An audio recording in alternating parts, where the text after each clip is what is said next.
16 বছর বাংলাদেশে আপনারা সাবার করলেন, সব দেখা শেষ হয়ে গেছে।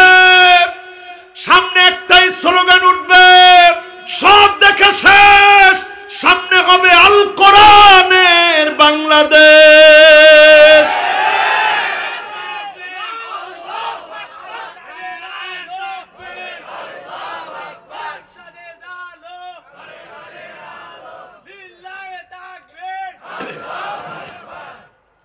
বাংলাদেশ বাংলাদেশ বাংলাদেশ বাংলাদেশ বাংলাদেশ বাংলাদেশ।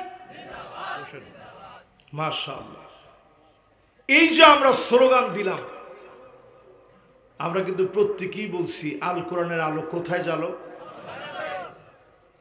অনেকে কিন্তু এখনো আর এই কথাটা বলে না। যদি পার্লামেন্টে আল্লাহর কোরআনকে আপনি নিয়ে যেতে পারেন, ন্যায় বিচার এই জমিনে কায়েম হয়ে যাবে, ঠিক কিনা বলেন? নেতা নির্বাচন করার জন্য 5টা বিষয় দেখবেন। একটু আঙ্গুলটা উঠায় দেখান, কয়টা বিষয়? মাশাআল্লাহ, সবাই পিছনে যারা 2জন জ্যাকেট পরে আছেন, মাশাআল্লাহ শীত বেশি লাগতেছে না ভাই? মাশাআল্লাহ। এবার একটু আঙ্গুলগুলো নামান। এখন থেকে চেক করে আপনি আপনার নেতাকে নির্বাচন করবেন। কয়টা বিষয়? 1 নম্বরে লাগবে হুব্বুন নাস, মানুষের ভালোবাসা আছে কিনা। এমন নেতা আপনার নেতা হতে পারে না, জনমানুষের নেতা হতে পারে না। মানুষ যাকে অস্ত্রের ভয়ে, গুন্ডামির কারণে বাহির থেকে ভালোবাসে, ঠিক কিনা বলেন? ডান দিক দিয়ে যখন হেঁটে চলে যায়, মানুষজন বাম দিক দিয়ে হাঁটে আর বলে, আল্লাহ কোন রকম এইবার একটু মাফ করে দেন। ওর সাথে যদি দেখা না হয়, 50 টাকা আল্লাহর মসজিদে ইনশাআল্লাহ আমি দান করব। এরকম লোকেরাও নেতা হিসাবে এক সময় বসা ছিল, ঠিক কিনা বলে? এই রকম নেতা আর দেখতে চাই না। মানুষ যাদের জন্য দোয়া করবে, দিন প্রতিষ্ঠার জন্য যিনি কাজ করবে, নামাজ যিনি নিজে পড়বে, আল্লাহ যার ভালোবাসার কথা ফেরেশতাদেরকে বলবে, ফেরেশতারা মানুষের কানে কানে বলবে, ওই মানুষগুলাকে দিনের পর দিন রাজাকার বলবেন, আল বদর বলবেন, আশ-শামস বলবেন, মৌলবাদ বলবেন। তাদের জনপ্রিয়তা কমাতে পারবেন না, ঠিক কিনা বলেন? বুঝতেছেন আমার কথা? ঠিক যত জোরে বলছেন, এত জোরে কি বুঝছেন? তাহলে যতজন আমার সামনে এখন বসা আছেন, মানুষের সাথে মিশবেন। কিছু মানুষ আছে দেখবেন, বলবে যে একেবারে আমি স্ট্রেট ফরওয়ার্ড কথা বলি, সামনাসামনি যা হবে বলি। এটা আপনার কাজ না। আপনি মানুষকে নসিহত করবেন, দারোগা হিসেবে যাবেন। মানুষের সঙ্গে গিয়ে আপনি মিশবেন, ভালোবাসা অর্জন করে নিবেন, মহব্বত অর্জন করে নিবেন। এমন মানুষ হবেন, কবরে চলে যাবেন, মানুষ গিয়ে কাঁদবে আর বলবে, আল্লাহ আপনার গোলাম বড় ভালো মানুষ, বড় নেককার ছিল। এমন দোয়া যখন আপনার জন্য করবে, এই রকম মানুষ হয়ে যদি মরতে পারে, দুনিয়ার জীবনেও যিনি সেরা বানিয়েছেন, আখিরাতের জন্য যিনি কবুল করে নিয়েছেন, তিনি কে? কয়টা লাগবে জানি? 5টার মধ্যে গেছে 1 নাম্বারটা, বাকি আছে। এরপরে প্রিয় ভাইরা আমার, যতজন আজকের মাহফিলে বসলেন, 2 নম্বরে হুব্বু সিমাইল কোরআন ওয়া তাদাব্বুরিহি ওয়া তিলাওয়াতিহি। কোরআন নিজে পড়বেন, নিজে বুঝবেন, নিজে মানবেন, কোরআন নিজে শুনবেন, কোরআন অনুযায়ী রাষ্ট্র গড়ার সিদ্ধান্ত যারা নিবে, এমন নেতাদেরকে যিনি পছন্দ করে ফেলবেন, তিনি কে? এরকম মানুষের সংখ্যা বাংলাদেশে কম না বেশি? কয়জনে বলছে কম, কয়জনে বলছে বেশি? সবাই একটু বলেন তো দেখি, কম না বেশি? আর একটু মহব্বত নিয়ে বলেন, কম না বেশি? তিন নম্বরে প্রিয় ভাইরা আমার যারা বসলেন এই মাহফিলে, ইত্তিবাউস সুন্নাহ, সুন্নতের অনুসরণ লাগবে। নবীজির পথ বাদ দিয়ে, নবীর পদ্ধতি বাদ দিয়ে এই জমিনে দিন কায়েম হবে না। আল্লাহর নবীর পদ্ধতিতে দিন কায়েম করা লাগবে, ঠিক কিনা বলেন? যারে আপনি নেতা মানবেন, তার চুলের গোড়া থেকে নিয়ে পায়ের তালু পর্যন্ত দেখা লাগবে। যেই নেতার ভিতরে সুন্নাত নেই, ওই নেতা আমার আদর্শের নেতা হতে পারে না, ঠিক কিনা বলেন? কথা। 4 নম্বরে আল ইবতিলা, বালা মুসিবত আসবে, সবরের মাধ্যমে, ধৈর্য ধারণের মাধ্যমে, নামাজ দিয়ে মোকাবেলা হবে। সব নবীরা পরীক্ষা দিয়েছেন, আল্লাহর কাছে ফরিয়াদ করেছেন, মাতা নাসরুল্লাহ, আলা ইন্না নাসরাল্লাহি করিব। একটু দেন, খেয়াল দিয়ে চিন্তা করেন। আল্লাহর কাছে নবীরা পর্যন্ত বলেছে, আল্লাহ কখন সাহায্য আসবে? এমনি বলে নাই। 950 বছর নূহ আলাইহিস সালাম দাওয়াত দিয়েছে, লাইলা ওয়া নাহারা, দিন রাত দাওয়াত দিয়েছে। মাত্র 82 জন মানুষ কালেমা পড়ে মুসলমান হয়েছে। জোরে কোন কয়জন? এখানে হাজার হাজার লোক আপনারা বসা আছেন, মাত্র 82 জন লোক নবী মুসা আলাইহিস সালাম, নবী নূহ আলাইহিস সালামের দাওয়াত গ্রহণ করছে। নূহ আলাইহিস সালামের একটা সিস্টেম ছিল, এই আল্লাহর কাছে বলতেন, আল্লাহ এরা আমার অবাধ্যাচরণ করলে কি হবে? এরা বুড়া হইলে ঠিক হয়ে যাবে। ঠিকই বুড়া হওয়ার পরে আরো অবাধ্যাচরণ বাড়ায় দিছে। নূহ আলাইহিস সালাম বলছে, আল্লাহ এরা চলে গেলে নতুন প্রজন্ম আসলে তারা ঠিকই আমাকে মানবে। আবার নতুন প্রজন্ম আসছে, বিরোধিতার এত রূপ তাদের মধ্যে ছিল। বলছে, আল্লাহ এই লোকগুলা বুড়া হলে ঠিক হয়ে যাবে। আবার বুড়া হওয়ার পরে আরো বেশি জুলুম করেছে, কখনো পাথর দিয়ে আঘাত করেছে, লাঠি দিয়ে পিটিয়েছে। সব আঘাতের পরে নূহ আলাইহিস সালাম কখনো বদদুয়া করে নাই। 950 বছর দাওয়াত দিয়েছে।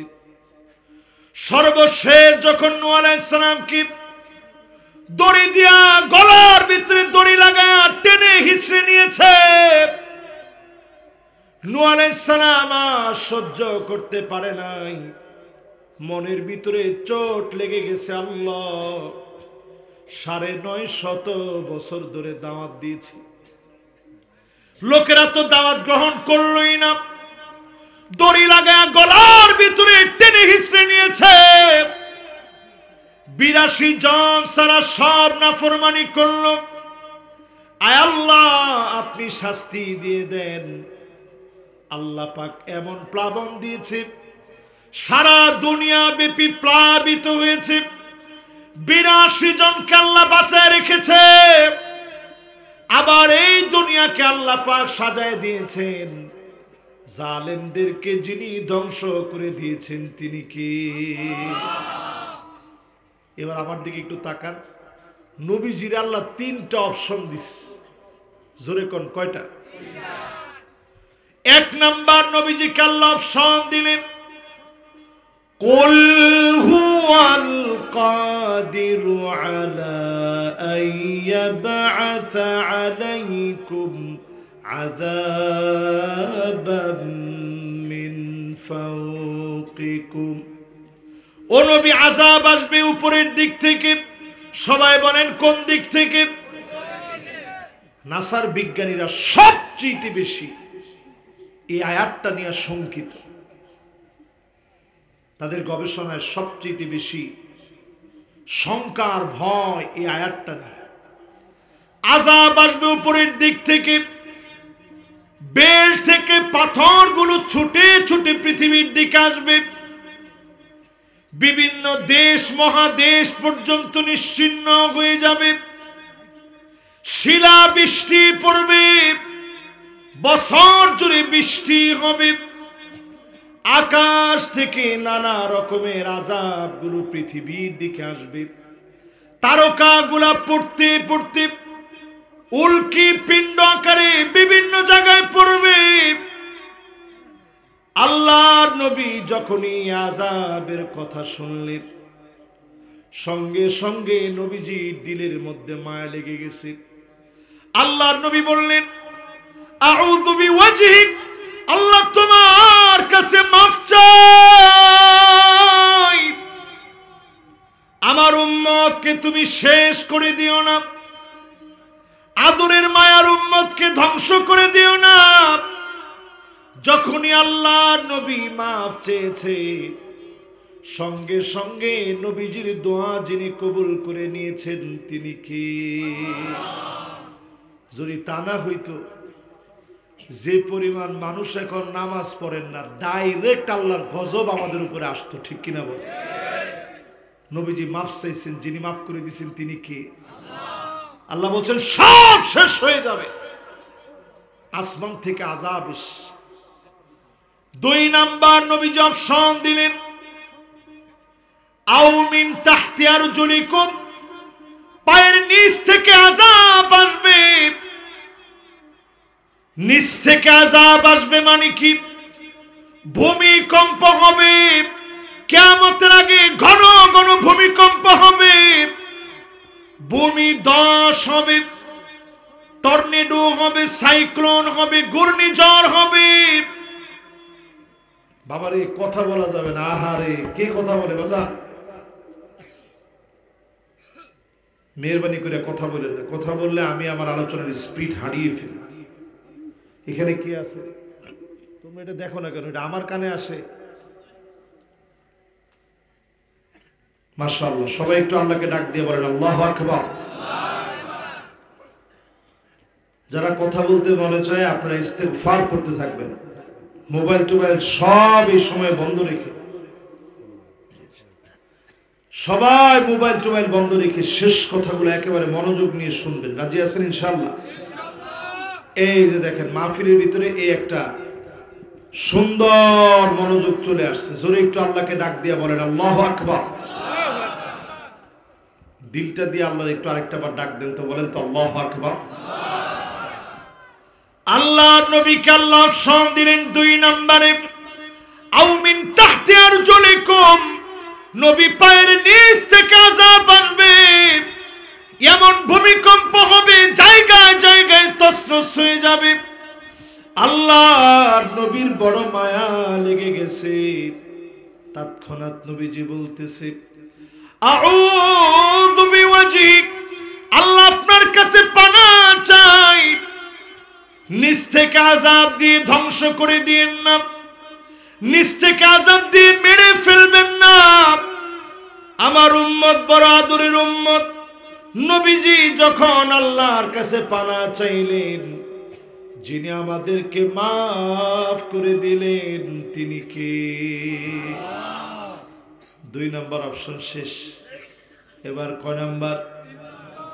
3 নম্বরে আল্লাহ রাব্বুল আলামিন নবীজিরে জানায় দিলেন, 3 নম্বর অপশন হলো এমন অবস্থা হবে, ইয়ালবিসাকুম শিয়াব, দলে দলে আপনার উম্মত বিভক্ত হবে, ওয়ায়ুযিক বাদুকুম বাসাবাদ, একজন আরেকজনকে মারবে, কাটবে, স্বাদ নিবে, মুসলমান মুসলমানের মারামারি কাটাকাটি করবে। আজ তাকা দেখেন, দলের কারণে অন্ধ হয়ে মুসলমানকে মুসলমান মেরে ফেলতেছে, ঠিক কিনা বলে? ওয়াজ আর কত বুঝাম আপনাদেরকে? কোন নবীজির আল্লাহ অপশন দিছে কয়টা? আগের 2টাতে নবী পানাহ চাইছে, আল্লাহ দিয়েন না, আসমান থেকে আযাব দিয়ে যদি মেরে ফেলেন আমার উম্মতরে আমি কই পাবো? জমিন থেকে আযাব দিয়ে যদি মেরে ফেলেন উম্মতরে কই পাবো? এবার আল্লাহ অপশন দিলেন না, দলে দলে উম্মত বিভক্ত হয়ে যাবে। নবীজি বললেন, আল্লাহ এটি একটু সহজ আছে, দলাদলি করা সহজ না কঠিন? আরে কথা কয় না। আমাদের ভিতরে যে দলাদলি মারামারি কাটাকাটি এগুলো সহজ না কঠিন? আরে সহজ কয় কঠিন, একজন কয় কঠিন। সহজ না? দলাদলি করা সবচেয়ে সহজ, কারণ যে যত বেশি গাওরা সে তত তাড়াতাড়ি দলাদলি করতে পারে, ঠিক কিনা বলে?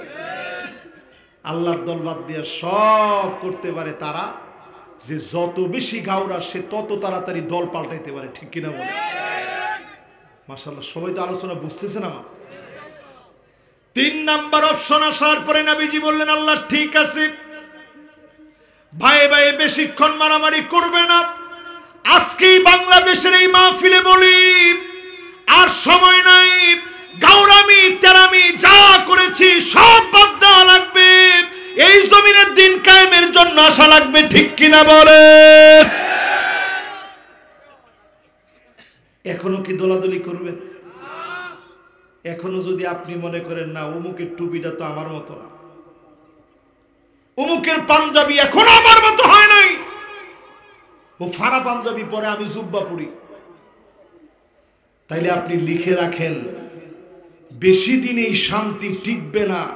এমন সময় আসবে, আজকে ইসকন যেভাবে মাথা চারা দিয়ে উঠছে, বহির আক্রমণ এমন ভাবে আসবে, জমিন কোণঠাসা হয়ে যাবে, রক্তের বন্যা বয়ে যাবে, জবাব দিতে পারবে না মুসলমান, ঠিক কিনা বলে?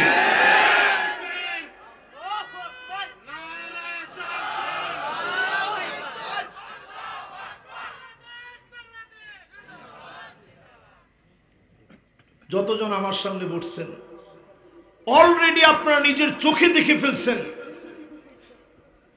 চিন্ময় কৃষ্ণকে যখন অ্যারেস্ট করা হয়েছে, আমার সাইফুল ইসলামের মতো এইরকম দিন প্রেমী একজন অ্যাডভোকেটকে জীবন দিতে হয়েছে, ঠিক কিনা বলে?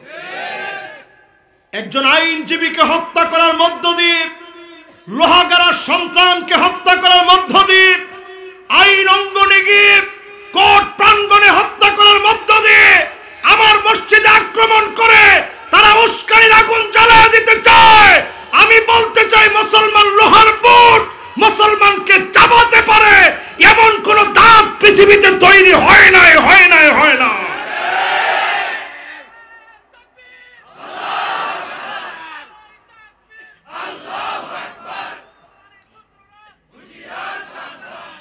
যতজন এই মাহফিলে বসছেন আজকে থেকে নিয়ত করেন, যেই মুসলমানের জীবনে নামাজ নেই, অন্তত এই সময়ে মুসলমান বলে পরিচয় দেওয়ার অধিকারও আপনার নাই, ঠিক কিনা বলে? সময়টা বড় বিপজ্জনক যাচ্ছে, আপনি টের পাচ্ছেন না। কত আলেমকে অ্যারেস্ট করে ডান্ডা বিড়ি পড়ানো হয়েছে, মিছিল করব দূরে থাক, আমরা কান্না করার ভাষাও পাইনি। আলেমদেরকে ধরে নিয়ে ডান্ডা বেড়ি পড়ায়া, হাতের ভিতরে হ্যান্ডকাপ লাগায়া ডান্ডা বেড়ি পড়ায়া, আলেমদেরকে হেলমেট পরায়া, আলেমদেরকে বুলেট প্রুফ জ্যাকেট পরায়া, সন্ত্রাসী সাজা মিডিয়ার সামনে দিয়ে নেওয়া হয়েছে। প্রতিবাদ করার ভাষা আমাদের ছিল না, ঠিক কিনা বলে? আর এক চিন্ময় কৃষ্ণ, তারে নিয়ে এখন ভারত গরম হয়ে গেছে, সরব হয়ে গেছে সব মহল। যদি সে অপরাধী হিসাবে অ্যারেস্ট হয়ে থাকে, রাষ্ট্রদ্রোহী কাজ করার কারণে অ্যারেস্ট হয়ে থাকে, আমরা বলবো যেইভাবে আলেমদেরকে বিনা অপরাধে, অপরাধ না করার অপরাধে যেইভাবে আলেমদেরকে ধরে হাতের ভিতরে হ্যান্ডকাপ লাগিয়েছেন, পায়ের ভিতরে বেড়ি পড়েছেন, দেশের বিরুদ্ধে যদি তারা ষড়যন্ত্র করে এক চুল তাদেরকে ছাড় দেওয়া যাবে না, ঠিক কিনা বলে? আমার মসজিদের মধ্যে তারা হামলা করছে, আর মুসলমানের সন্তান আমরা তাদের মূর্তি পাহারা দিচ্ছি, আমরা তাদের মূর্তি পাহারা দিয়েছি, তাদের বিভিন্ন পূজা মণ্ডপে গিয়ে এই বছর আমরা বক্তব্য দিচ্ছি, খুব উদারতার পরিচয় দিচ্ছি। এই উদারতার পরিচয় হিসেবে সাইফুল ইসলাম আলিফকে তারা শহীদ করে দিয়েছে, ঠিক কিনা বলে? আজকের এই মাহফিল থেকে বলি, শুনে রাখেন, দলাদলি সব ভুলে যান, দিন প্রতিষ্ঠার জন্য এক হয়ে যান। নেতা নির্বাচনের ক্ষেত্রে পরীক্ষা আসবে, যেই নেতা পরীক্ষা দিয়েছে, যারা ফাঁসির মঞ্চে গিয়েছে, জেল জুলুম সহ্য করেছে, দিন প্রতিষ্ঠার স্মরণে, দিন প্রতিষ্ঠার সংগ্রামে যারা ভূমিকা রেখেছে, তাদের সঙ্গে থাকেন, হাত শক্তিশালী করেন, সবাই এক হয়ে যান। কালেমার পতাকা যিনি উড্ডীন করে দিবেন তিনি কে? 5 নম্বরের শোনেন, কষ্ট হচ্ছে আপনাদের? আর মাত্র কয়েকটা মিনিট, কি না?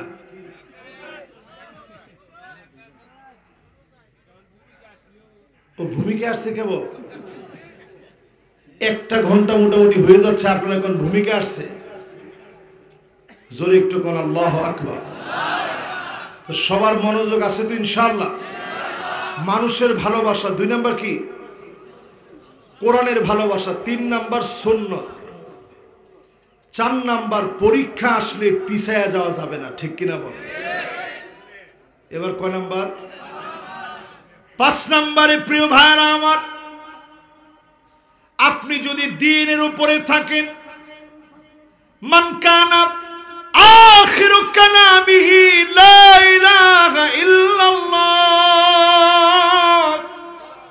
দাখালাল জান্নাহ। দিন প্রতিষ্ঠার কাজ যদি আপনি করেন, আল্লাহর হাবিব বলেন, আইওয়াফিকাহু বিআমালিন সালিহিন ক্বাবলা মাউতিহি। নিজেকে যদি আপনি ভালো কাজের উপরে দেখেন, এমন ভালো ভালো লোকদেরকে যিনি মাফ করে জান্নাতি বানায় দিবেন তিনি কে?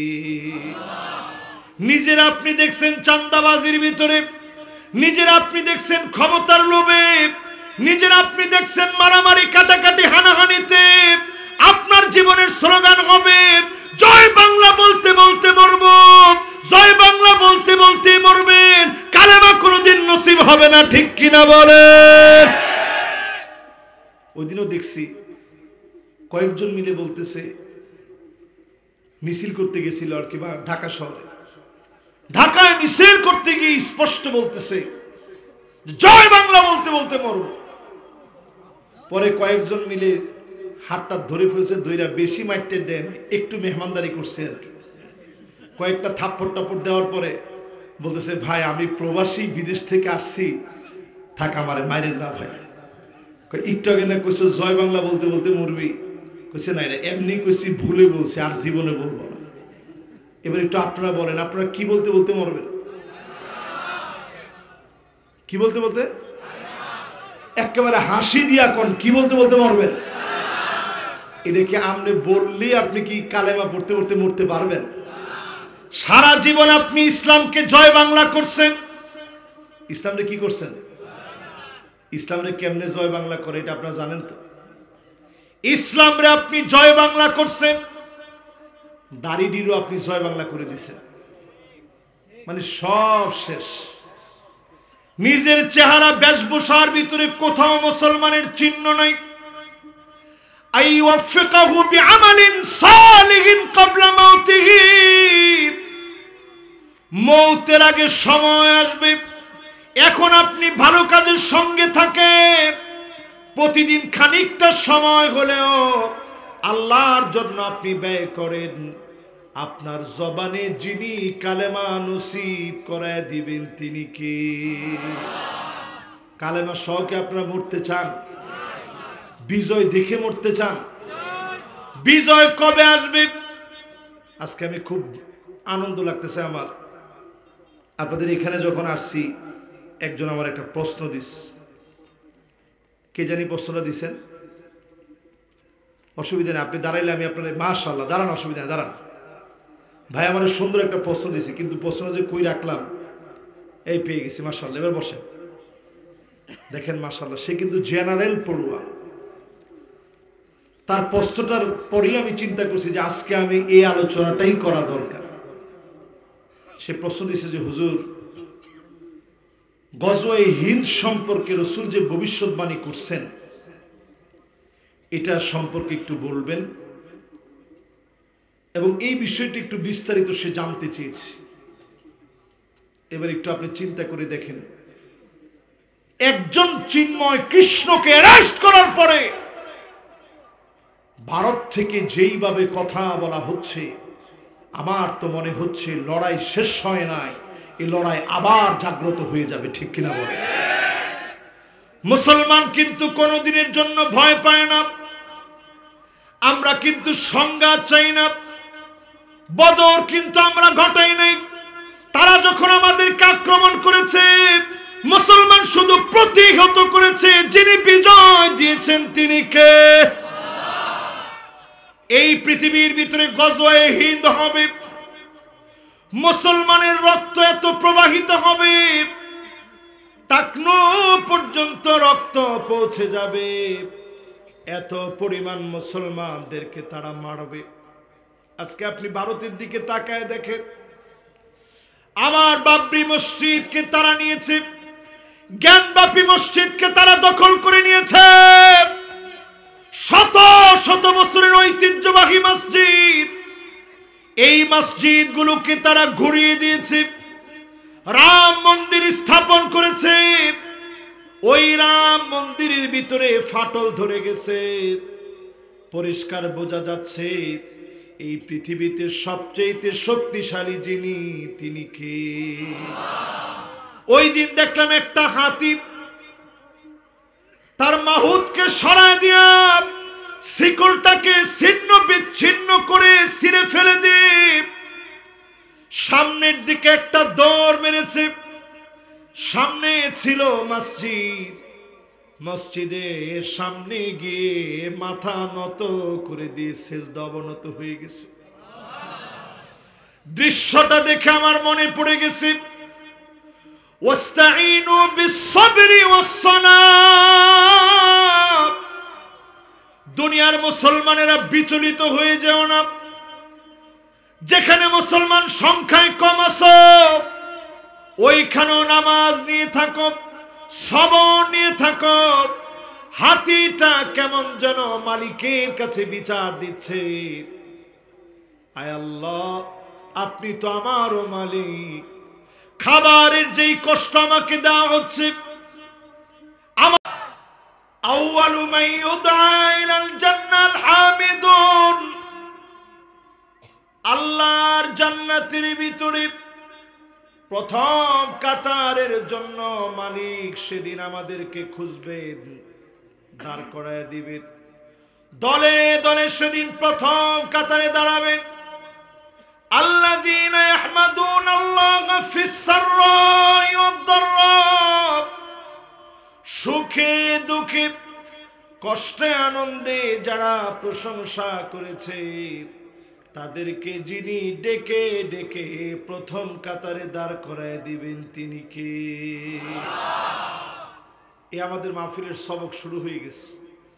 সুখে দুঃখে প্রশংসা লাগবে কার? সুখে দুঃখে আল্লাহর প্রশংসা লাগবে। আস্তে বললেও যিনি শুনবেন তিনি কে? জোরে বললেও যিনি শুনবেন তিনি কে? উচ্চ কণ্ঠে বললেও শুনবেন যিনি, তিনি কে? তো সবাই মিলে একটু মন দিয়ে বলি আলহামদুলিল্লাহ। আল্লাহ পাকের প্রশংসা আদায় করে দরুদ এবং সালাম পড়ছি সাইয়্যিদুল মুরসালিন, খাতামুন নবিয়্যিন, ইমামুল মুরসালিন ওয়ান নবিয়্যিন, মুহাম্মাদুর রাসূলুল্লাহ সাল্লাল্লাহু আলাইহি ওয়াসাল্লামের উপরে আল্লাহ পাক আমাদের দরুদ এবং সালামকে কবুল আর মঞ্জুর করুক। সকলে পড়ে না আমিন। সূরা বাকারা থেকে আমি খুব অল্প স্বল্প তিনটা আয়াত তেলাওয়াত করছি। একটু সবাই বলেন তো কয়টা আয়াত? যদি আল্লাহ রাব্বুল আলামিন তৌফিক দান করেন, এই তিনটা আয়াতের তাফসীর যদি শুনে যেতে পারি, সব কত। আল্লাহর হাবিবের সাথ করেন, খায়রুল লাকা মিন আন তুসাল্লিয়া মিয়াতু রাকাত। 100 রাকাত নামাজ পড়লে যেমন সওয়াব হবে, এক এক রাকাতে এর চাইতে বেশি সওয়াব যিনি দিয়ে দিবেন তিনি কে? তাহলে 3টা আয়াত যদি তাফসীর শুনে যেতে পারেন সওয়াব কত? এক একটা আয়াতে যদি 100 রাকাতের বেশি সওয়াব হয়, 3টা আয়াতের ভিতরে 300 রাকাতের চাইতে বেশি সওয়াব হবে। জোরে করে আল্লাহু আকবার। এরকম মাহফিলে কি আমরা শুনে যাব না উঠে চলে যাব? যারা যারা শুনে যাবেন দিল নিয়ে একটু আমরা বসি, মন থেকে মাহফিলে কথাগুলো শুনি, সবাই ইস্তেগফারে থাকে, আল্লাহর কাছে ইস্তেগফার করতে থাকে। আল্লাহ রাব্বুল আলামিন ইরশাদ করেন, ইয়া আইয়ুহাল্লাযীনা আমানুস্তাঈনু বিস-সাবরি ওয়াস-সালাহ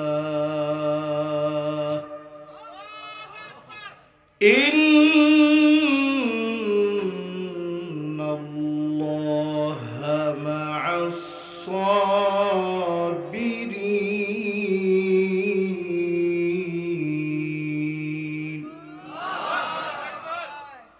ওহে ইমানদারের আল্লাহর কাছে সাহায্য কামনা করো, আল্লাহর কাছে সাহায্যের ভিখারি হও। ধৈর্য আর নামাজের মধ্য দিয়ে, ধৈর্য আর নামাজের মধ্য দিয়ে সাহায্য চাইলে যিনি সবরকারীদেরকে বিজয়ী বানায় দিবেন তিনি কে? তেমন কোন হাতিয়ার মুমিনের জীবনে ছিল না। মক্কার জীবনের 13টা বছর কেটে দেখেন, মদিনার জীবনের নবীজির 10টা বছর আপনি ঘেটে দেখেন, তেমন কোন অস্ত্র শস্ত্র নিয়ে বিজয় হয় নাই। সবর আর নামাজ দিয়ে যিনি বিজয় দিয়ে দিয়েছেন তিনি কে? 16 বছরের হিস্ট্রি মিলায় দেখেন, 16 বছরের ভিতরে আপনি একটু চিন্তা করে দেখেন, জালিম জুলুম করেছে, কত রকমের আন্দোলন হয়েছে, সফল হয় নাই। শেষবার যিনি সফল বানায় দিয়েছেন তিনি কে? এমন ধর আল্লাহ রাব্বুল আলামিন এখন ধরলেন, এমন ভাবে আল্লাহ এখন পাকড়াও করলেন। আনসারদেরকে পরিকল্পনা নিয়ে নামানো হয়েছে, রিকশাওয়ালাদেরকে নামানো হয়েছে, পল্লী বিদ্যুতের কর্মীদেরকে নামানো হয়েছে, হিন্দুদেরকে মুসলমানের বিরুদ্ধে দাঙ্গার জন্য নামায় দেওয়া হয়েছে। ঠিক কিনা বলে? কোন আন্দোলন সফল হবে না, কারণ সবরের পরে যিনি মুমিনদের বিজয় দিবেন তিনি কে? কথা কি আপনারা সবাই আমার কথা বুঝতেছেন? সবাই শুধু যদি এখন নামাজের কার্যক্রম নিয়ে এগিয়ে যান, থাক বাবা, বাবার এই ক্যামেরাম্যানরা একবারে ক্যামেরা ফিট করবেন বাজার। এমনি রাত 11টা বাজলে আমার মন মানসিকতা এত খারাপ লাগে, তখন আপনারা দেখতেছেন বারবার আমার গলায় ডিস্টার্ব করতেছে, অথচ আমি ঘন্টার পর ঘন্টা কিন্তু বসে সবার সাথে কথা বলছি। এবং বারবার আমার নজরুল ভাই মনে হয় কেশিয়ার না, নজরুল ভাই আমি বারবার বলছি যে ভাই আমার একটু তাড়াতাড়ি দিয়ে, 11টা বাজলেই কিন্তু আমার গলায় ডিস্টার্ব করে। ওনারা মনে করছে হুজুর মনে হয় এটা এমনি বলে, তাড়াতাড়ি ঢাকা যেতে হবে এই জন্য মনে হয় হুজুর বলে না। এই কথাগুলো আল্লাহ যদি না চান আমি 1 সেকেন্ড বলতে পারবো, এটা আপনার কাছে মনে হয়? এখানে আমারে পড়াইতে পারে এরকম অনেক আলেম বসা আছে, আমার আপনার আদর করে মহব্বত করে এখানে বসাই দিয়েছেন। এই কথাগুলো তখনই আমি বলতে পারবো যখন আল্লাহ চাবে। ঠিক কিনা বলে? আমার ক্যামেরাম্যান ভাইরা অনেক কষ্ট করে দূর দারাজ থেকে আসছে, কেউ ফরিদপুর, কেউ পাবনা, কেউ পার্বতীপুর, বিভিন্ন জায়গা থেকে আসছে। এজন্য তাদেরকেও আপনারা অন্তত গালাগালি করেন না। এরা আসছে কষ্ট করে, এই মাহফিলটা শুধু এই গ্রামে থাকবে না, বিশ্বময় ছড়ায় যাবে। তো তাদের অবদান আছে না নাই? তো তাদেরকেও আদর করেন, তারাও যেন কোনো ডিস্টার্ব হয় এরকম কাজ তারাও করবে না, তারাও ইস্তেগফার করবে, জবানের মধ্যে ইস্তেগফার থাকবে, মনোযোগ নিয়ে শুনবে। তারাও আমার একেবারে রেগুলার শ্রোতা। এবার সবাই একটু দিন দিয়ে আল্লাহকে একটু ডাক দিয়ে বলেন আল্লাহু আকবার।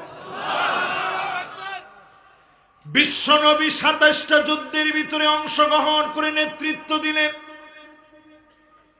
প্রধান হিসেবে আল্লাহর নবী লিডার হিসেবে লিডিং দিলেন। 27টা যুদ্ধের ভিতরে আল্লাহর নবী বিশ্ব নবী লিডার ছিলেন, সেনাপতি ছিলেন। আল্লাহর নবী কমান্ড করলেন 27টা যুদ্ধের ভিতরে। সেই যুদ্ধগুলো মিলে দেখেন, বদর থেকে আপনি শুরু করেন, আল্লাহর নবী যুদ্ধের আগের রাতে বদরের সামান্য খানিকটা দূরে মসজিদে আরিশ নামে মসজিদ আছে, ওই মসজিদে গিয়ে নবীজি সিজদায় চলে গেলেন। এত পরিমাণ কান্না শুরু করলেন, আজিজুন কাজিজিল মিরজান, ফুটন্ত পানি ফুটলে যেভাবে টকবক করে আওয়াজ হয়, আল্লাহর নবীর ভিতর থেকে টকবক করে কান্নার আওয়াজ বের হচ্ছে। আল্লাহর নবীর ভিতর থেকে বুক ফেটে কান্নার আওয়াজ বের হচ্ছে। নবীজি সেই জায়গায় কাঁদতেছে। হযরত আলী নিজের কানটাকে নবীজি জবানের সামনে নিয়ে গেলেন। কি বলে নবী এত কাঁদে শুনে আল্লাহর নবী কাঁদতেছেন, ইয়া হাইয়ু ইয়া কাইয়্যুম।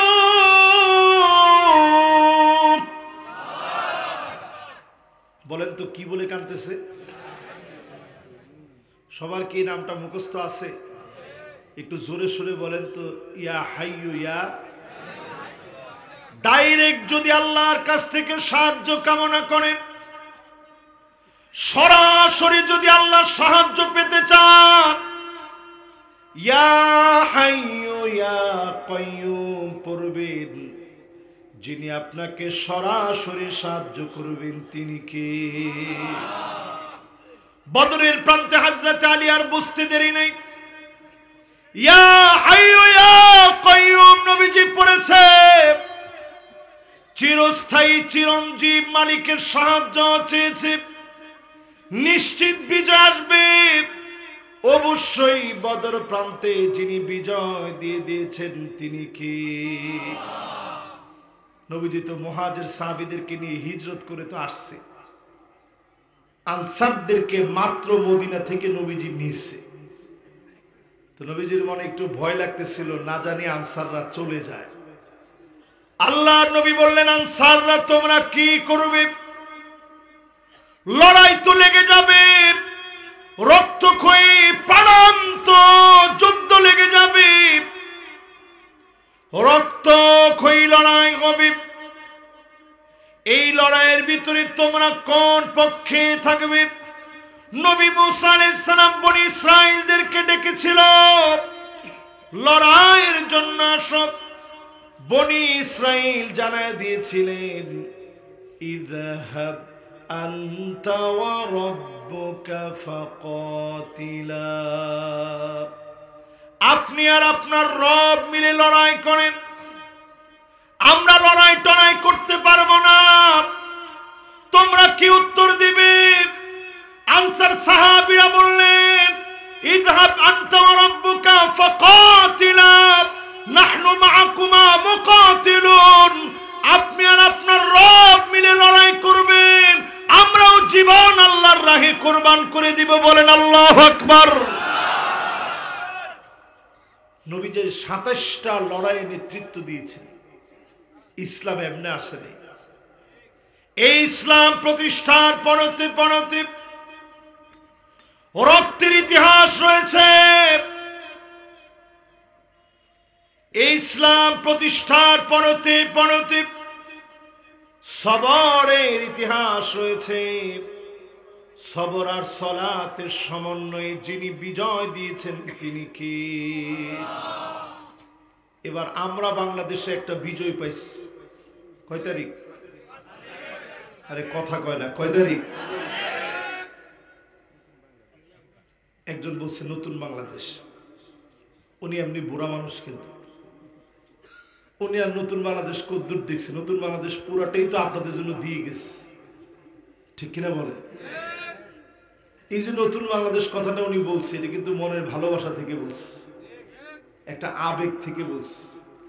এই নতুন বাংলাদেশ ততক্ষণ থাকবে সবর আর সালাত যতক্ষণ থাকবে, ঠিক কিনা বলে? এখন যদি আমি নিজে আপনাদেরকে প্রশ্ন করি, আজকের এই মাহফিলে আসছেন, নামাজ পড়েন নাই, কে কে হাত তোলেন? কম উঠবে না বেশি উঠবে?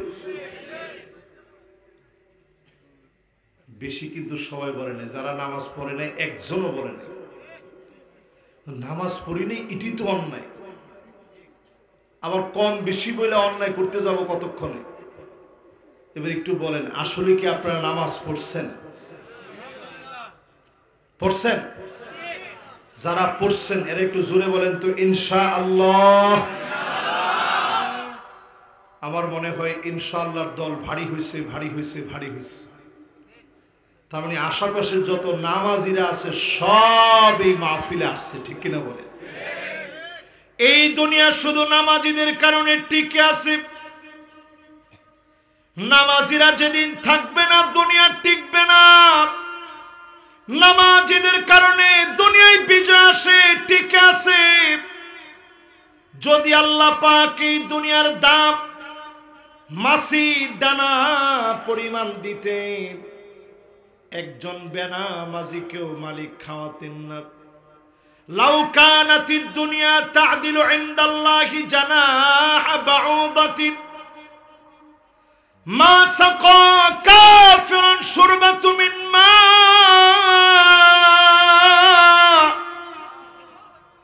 একটা মাছির দানা পরিমাণ মূল্য যদি এই দুনিয়ার থাকতো, একটা বেনামাজিকে এক ডুব পানি যিনি খেতে দিতেন না তিনি কে? এবার একটা মাসালা বলি আপনাদেরকে। যতজন আমার সামনে বসছেন এই মুহূর্তে, সবার এই মাসালা জানাটা জরুরি। মদখোর যদি মারা যায়, এলাকায় প্রচার হতে সময় লাগে কতক্ষণ? সবাই বলতে থাকে আরে লোকটা মদ খায় মারা গেছে, ঠিক কিনা বলে? কিন্তু যেই লোকটা বেনামাজি মারা গেল, মদখোরের চাইতে নিকৃষ্ট। যত আলেম এখানে বসা আছেন আমার সাথে একমত হবেন, বেনামাজি মদখোরের চাইতে আল্লাহর কাছে নিকৃষ্ট। ওই নিকৃষ্ট বেনামাজি লোক যখন মারা যায়, একজনও আমরা বেনামাজি বেনামাজি বলি না, ঠিক কিনা বলে? ফেরেশতারা বলতে থাকে তারিকুস সালাত, নামাজ পরিত্যাগকারী মারা গিয়েছে। সব জায়গায় এলান হয়ে যায়। একজন ফেরেশতা আরেকজন ফেরেশতাকে বলে একটু পরে কবরের ভিতরে বেনামাজি আসবে। কবর এমন চাপ মারে, ডান দিকের হাড় গুলা বাম দিকে চলে যায়, বাম দিকের হাড় গুলা ডান দিকে চলে যায়। বেনামাজির কবরের ভিতরে ফায়াদরিবুহু দরবাতাম বিল হাদিদ,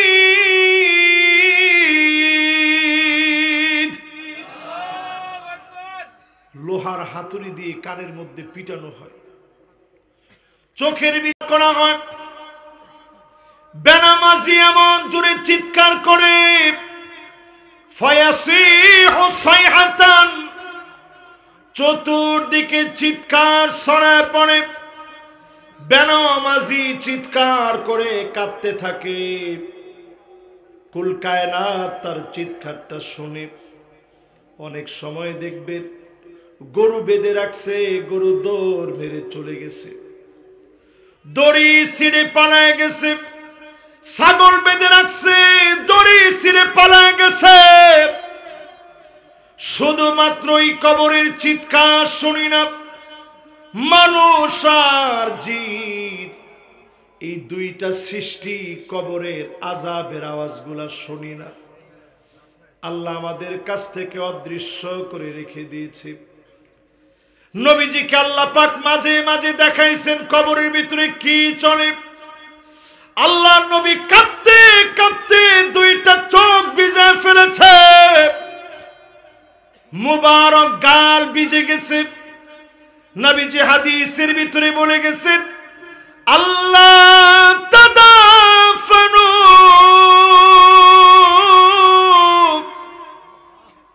কবরের ভিতরে যা চলে এই কবরের আযাবগুলা যদি তোমরা দেখতে, দাফন কাফন দুনিয়াদারি সব তোমরা ভুলে যেতে। দুনিয়াদারি তোমাদের মনে থাকতো না। কবরের ভিতরে দৃশ্য দেখলে, আমাদের পাশে যেই কবরস্থান, এই কবরের দৃশ্য যদি দেখতে, কবরস্থানের দৃশ্য দেখলে খাওয়া দাওয়া ভুলে যেতেন। এত ভয়াবহ আযাব যিনি কবরের ভিতরে রেখেছেন তিনি কে? দুনিয়ায় বিজয়ের জন্য আল্লাহ দুইটা বিষয় দিয়েছেন, নামাজ আর সবর। জোরে কোন, নামাজ আর। 16 বছর যারা ধৈর্য ধরলেন, কত বছর? আজকে যখন আমি খানা খাচ্ছিলাম, ভাইদের সাথে কথা বলতে গিয়ে বলতেছে যে হুজুর, বিএনপির কিছু লোকেরা নামাজ পড়ে বের হয়েছে, বারান্দায় বসে একটু গল্প করতেছিল। তো কেন বারান্দায় বসে গল্প করছে, অনেকে লেগে গেছে খুব। বের করো এখান থেকে। কেন তারা এই নামাজ পড়তে এসে কেন তারা এখানে গল্প করলো?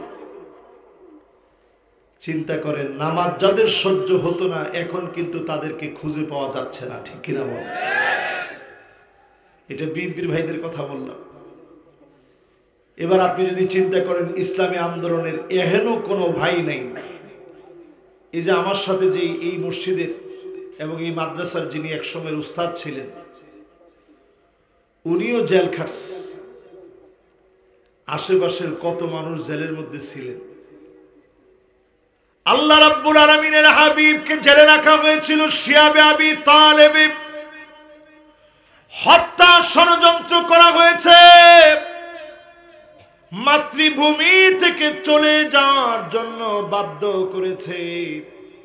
মাটিগুলো ধরে ধরে নবীজি কেঁদেছিলেন। যেতে চান নাই, মনে পাথর বেঁধে চলে গেলেন। 10 বছর তিনি মদিনায় সবর করলেন। এই সবরের পরে যিনি বিজয় দিয়েছেন তিনি কি?